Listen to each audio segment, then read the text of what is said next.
I have to tell him. Are you stupid? For having an opinion? For having a bad opinion. Oh, come on. I know it's in poor taste and it may not make too much sense, but this is how I feel. You're sick, I tell you. Sick! That may be so, but if it is, you still need to love me. You need to accept the fact that I like Mario Maker more than Mario Maker 2. Look, I know that's fucking stupid to say, seeing as the second game has more to do, more stuff to use, and more possibilities to make some good shit. So, technically, in that sense, Mario Maker 2 is the better game. I do enjoy it a lot.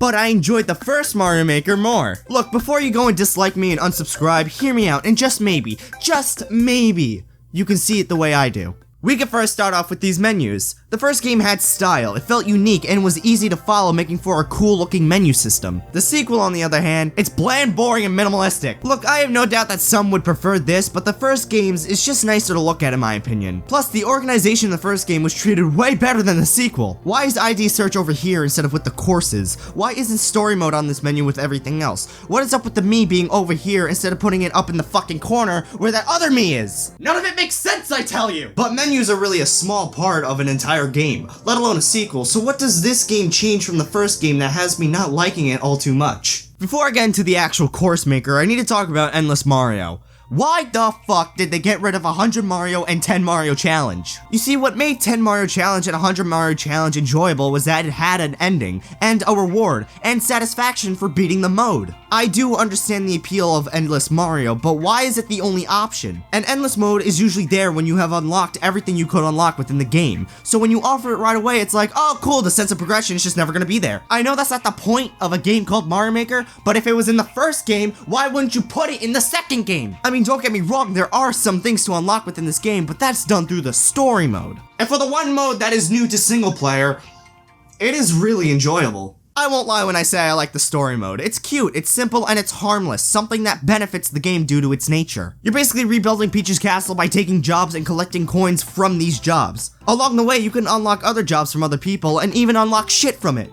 And by shit, I mean 2 power-ups. One is the Super Flower from Super Mario Land, and the other is this hammer for the 3D World theme. The flower is kinda cool, but in my opinion, it doesn't work well for the Super Mario Bros. Physics. I guess it makes you get creative with your level design, but I don't know, I haven't seen much use out of it. The hammer, however, is fucking dumb. It's pace-breaking, and even if you were to make a slower level, it still fucking ruins the experience. Plus, it's exclusive to the 3D World theme, but that's not even that great of a theme. It's just the only one that's really confusing and doesn't really work in 2D all that well. So like, it's not all too bad for the kind of game that Mario Maker 2 is, but when the first game exists, you had a lot to unlock in the first game. The 100 Mario Challenge difficulties were ones you had to unlock, and even after you beat 100 Mario Challenge, you unlocked an amiibo costume. The first game had amiibo support, and that would enable you to play as that amiibo character in the Super Mario Bros. Theme. This is absent in the new game, and you know what?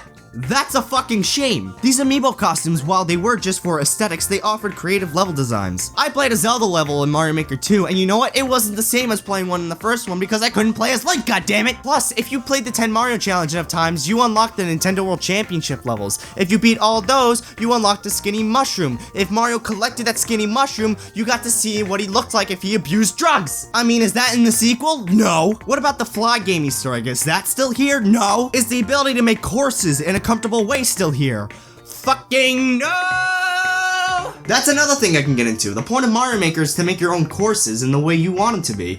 In the first game, this was really enjoyable. But in the sequel, it isn't. How did they fuck it up this much? Honestly, the wheels is better for organization, but what the fuck is this? Everything feels cramped, and it's probably because of these zoom options. The normal is too zoomed in, and the zoomed out is way too zoomed out. But that's not my main issue with this course maker. My issue is that it lacks character. How'd you change shit in the original? You shook it. How'd you put wings on it? You placed the wings on them. How'd you give a mushroom to things? You dragged it onto them. Wow, what a fun and cool way to do things. So in the sequel, they would have kept this, right? No, you're fucking wrong, Billy! Well, I mean, except for the mushroom thing, I kind of found that out a little bit later. How do you think they do things in Mario Maker 2, huh? How do you think they make it more fun and exciting? Well, here's the thing. You don't make it more fun or cute. You strip it away and replace it with sub-menus. You were placing with fucking sub-menus! I am upset! What was so wrong with the first game and how it did it? Was it too complicated? Was it not straightforward enough? Could people not figure out how to shake a fucking object? And don't even give me that crap of like, oh, it's just a kid's game, because the Switch has sold over 2 million units, and most of that fan base, it's adults! Heck, the people who were buying the first game were adults because that's just such a cool concept, creating Mario levels in a fun way and making it not tedious. The sequel, however, made things tedious. You may be thinking of being a little overdramatic, and while I am that like 90% of the time, here I'm being dead flippin' serious. And I don't say the word flipping a lot. The first game just feels like smooth, buttery popcorn. However, this game feels like I'm getting arthritis in my hands because I'm using a goddamn controller to make me a Mario level. I am surprised that out of all the things that I could have missed from the Wii U version, it's this thing that I missed the most. Listen, you can tell me all the flaws that the Wii U gamepad ever had, but I will still prefer it for Mario Maker out of any other option. I don't hate the Pro Controller, or the Joy-Cons, or even handheld mode,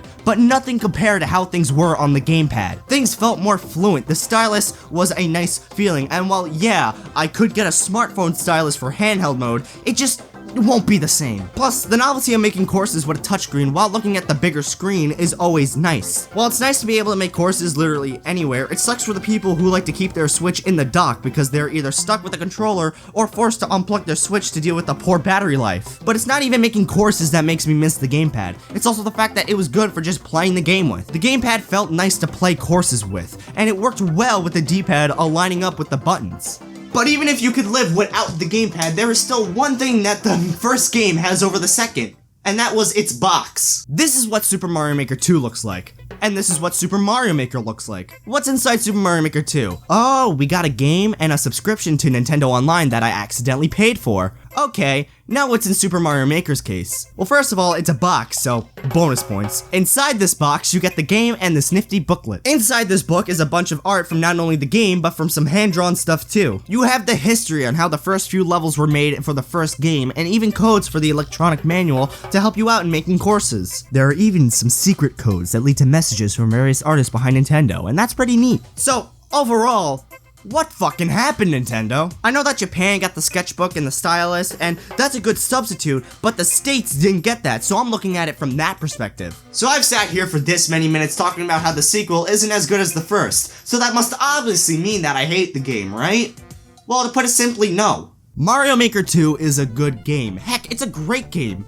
But it's just a bad sequel. For one, Nintendo could have just kept the old and just added what they wanted to add, or just not call it Mario Maker 2. This is clearly too weak to be a sequel, but calling it Mario Maker for Switch would not have sold as well. Why would people want to buy a game that they already own for a different console? So I see why the 2 is there. Plus, there is a whole new mode, which is great.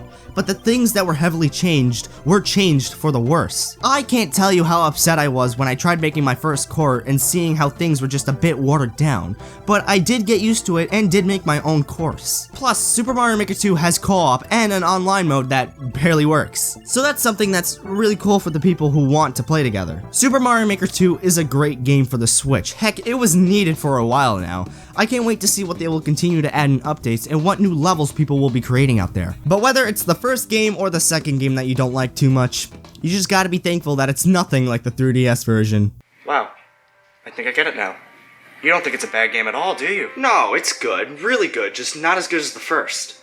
Well, that's okay. Sometimes the sequel to a movie won't be as good as the original. Does that affect that movie as a whole? No, and I'm glad that your view on its sequel status doesn't affect your enjoyment of the game. Why would it to begin with? I have no clue. Well, I'm glad we were able to talk this out maturely, but there's still one thing I don't understand. Why are you wearing those glasses? What do you mean? I'm not wearing glasses. Oh my god! You didn't know you had those on the whole time? No!